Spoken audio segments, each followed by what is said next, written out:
Good morning, everyone. Welcome to this update for global stocks and commodities for the 28th of July. No video last week because I was traveling, but that's all done and dusted now. So back to the normal routine. And markets have set new all-time highs certainly in the US. Australia is setting almost decade highs, and certainly looking more positive than what I expected at the index level. All right, let's jump into it.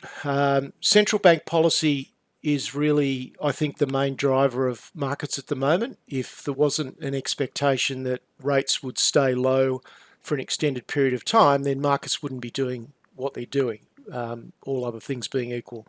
So that's certainly something that is putting a floor under the market, but that doesn't mean that that's the only thing that's contributing to a strong market, particularly in the US, where we've got good earnings or good enough earnings coming through and good enough economic data coming through to to support the valuations. So it's not just central bank policy, but certainly if we had a rising interest rate environment, then I think what we saw in the final quarter of last year would be more the case now. So the US continues to be good enough from my perspective, both economically and earnings wise, but there are problems elsewhere, and many of them. The Eurozone is in strife, and you only have to look at the comments and the actions of the ECB last week. It's pretty damning, really, when you consider what the ECB has done over the last 10 to 12 years since the GFC.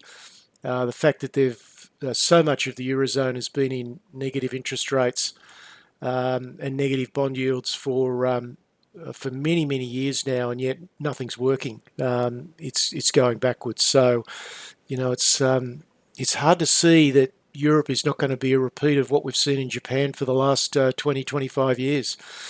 So, and there's a lot of other issues as well with the Iran nuclear situation, with Brexit, with the China trade situation.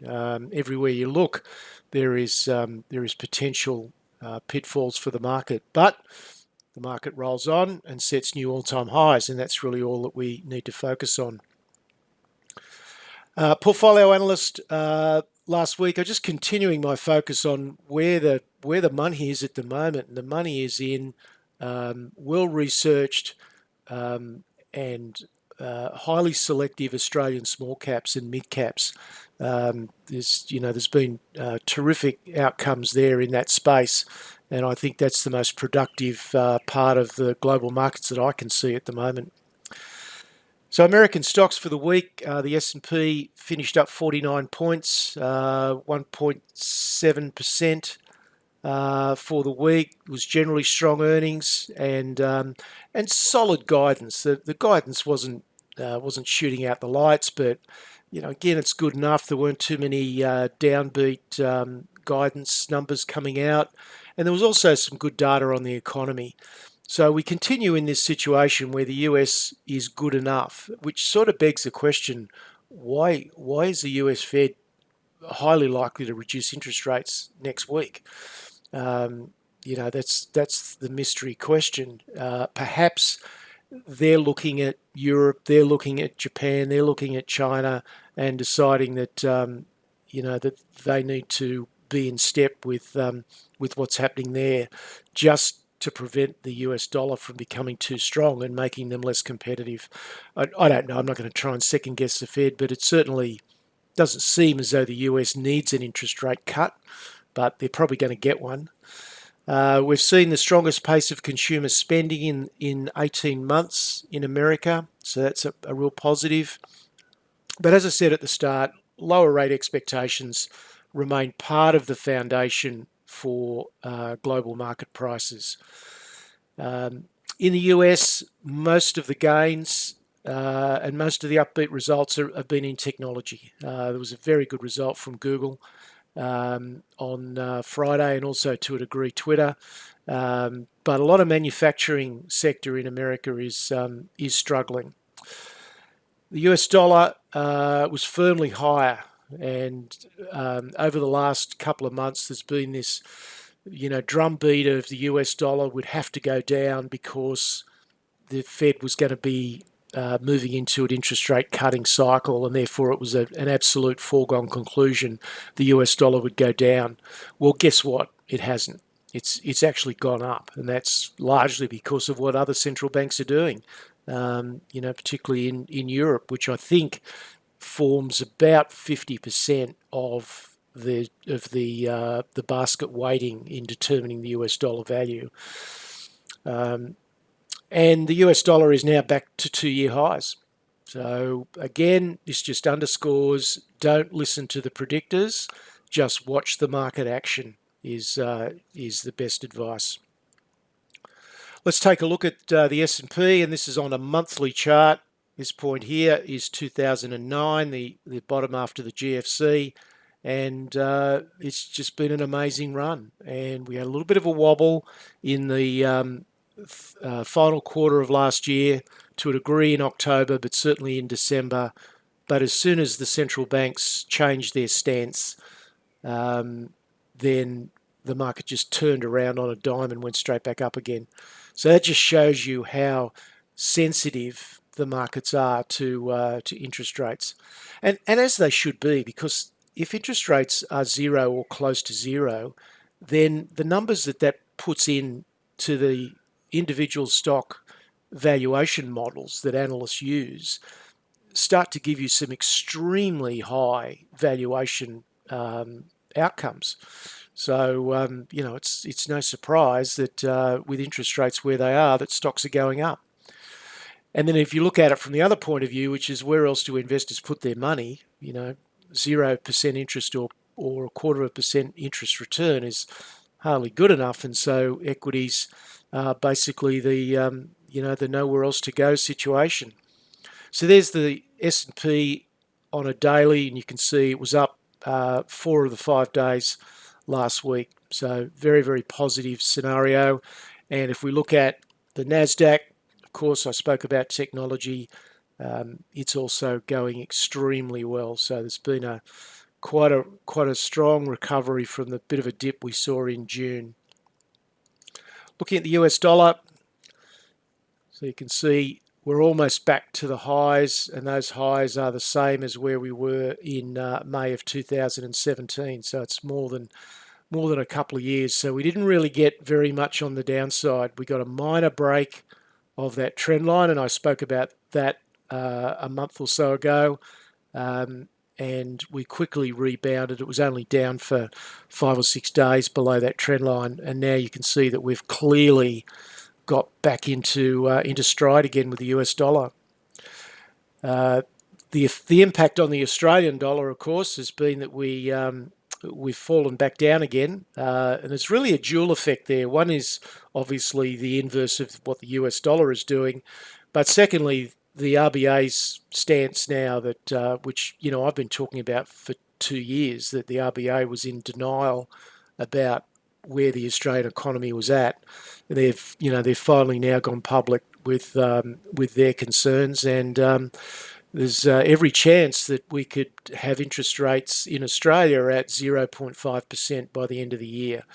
In fact, Bill Evans from Westpac, who's probably the most successful and respected economist that forecasts on the currency, has been on record for some time saying that 0.5% cash rate would be achieved in Australia in 2019. So that certainly looks like it has a good chance of coming to pass. And that's just going to keep pressure on the Australian dollar. Turning to our market, new all-time highs. Frankly, I don't understand them. And I think it's certainly about the nowhere else to go syndrome with much of our top 100. I'm certainly not getting too enthused about most of the top 100 in Australia, but I'm extremely enthused about other parts of our market. So just to wrap on the Australian market, 69.08 was the Australian dollar, and our index was up 1.4% for the week. There's not much that appeals to me. There's a few stocks that were formerly small and mid-cap stocks that have grown sufficiently to grow into the top 100. But they're about the only ones that have come into it by sheer growth. The ones that have been in there for more than 2 or 3 years, I really struggle to see anything that gets my motor running at all. The real action, of course, and I've been talking about this now for forever, is in the small and mid-cap growth stocks in Australia, and it's just an extremely productive area of our market. Yes, there are some gross overvaluations.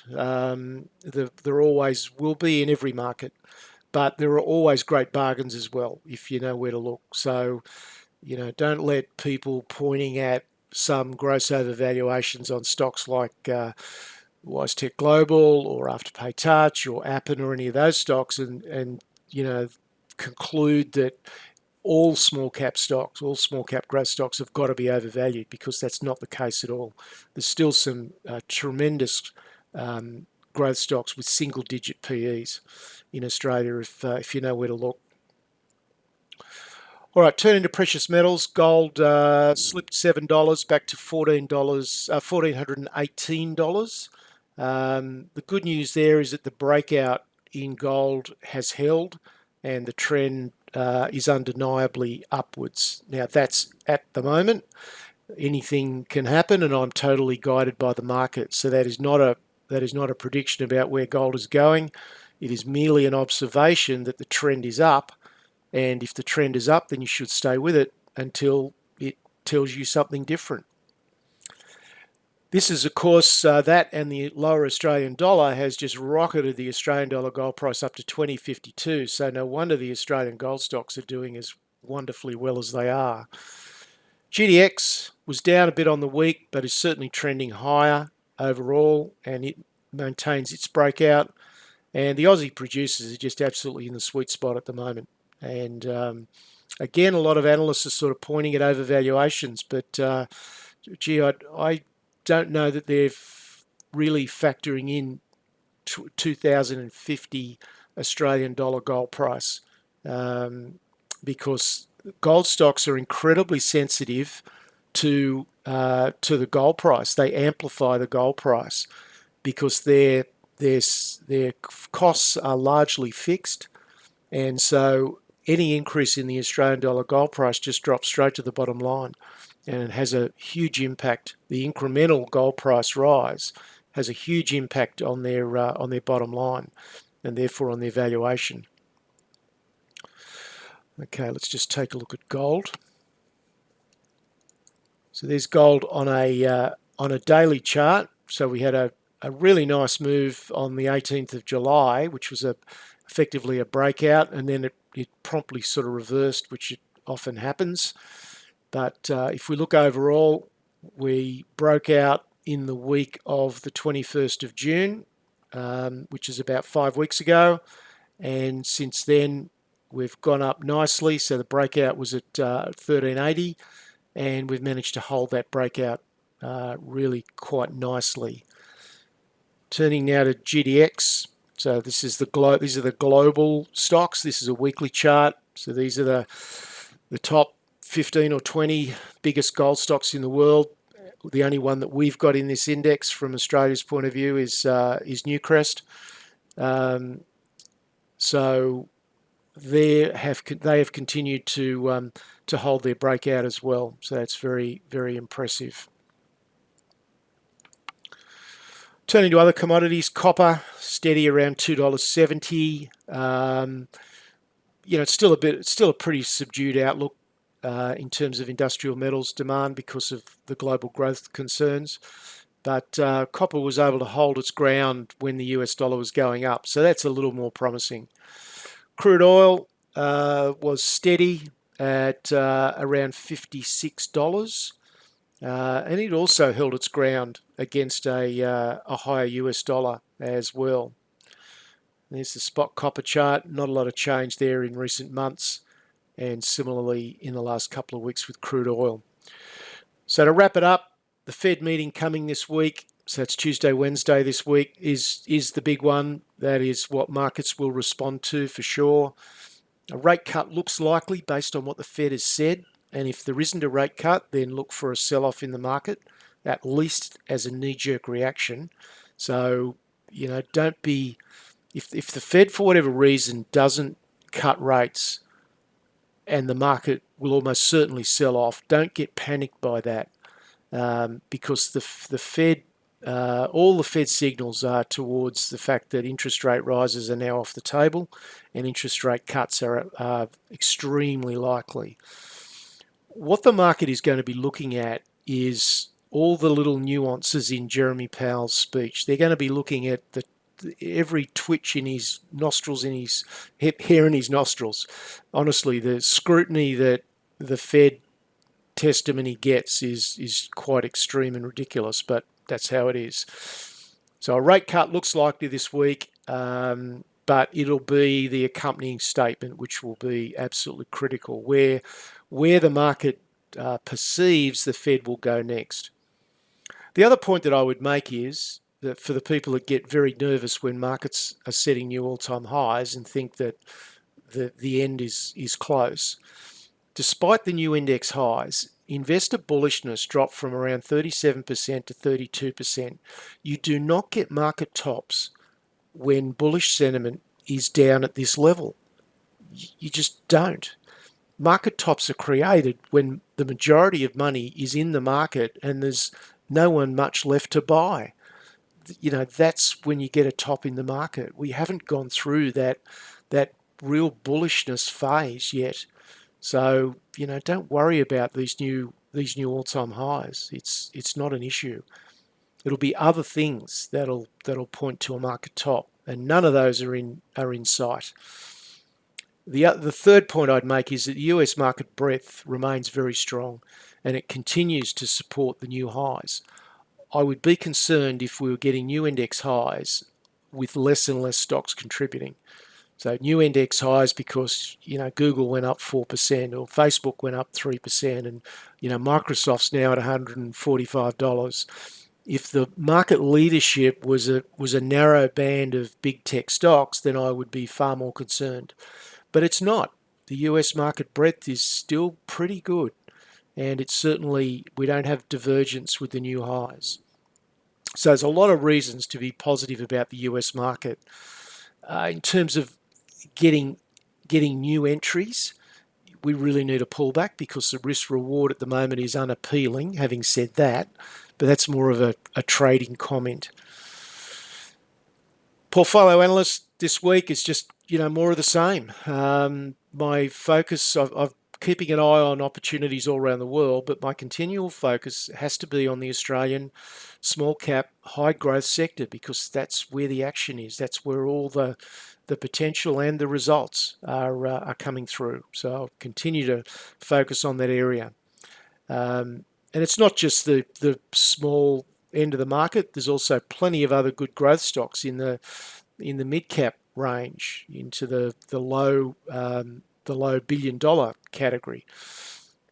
So plenty of opportunities in the Australian market. So there's my contact details for anyone who's not a member. The portfolio analyst service I'm extremely happy with, and I would encourage anyone that hasn't at least taken the $1 trial for 2 weeks just to give it a shot, because there's a lot of really valuable education and perspective in that service. That's it for this week. Cheers.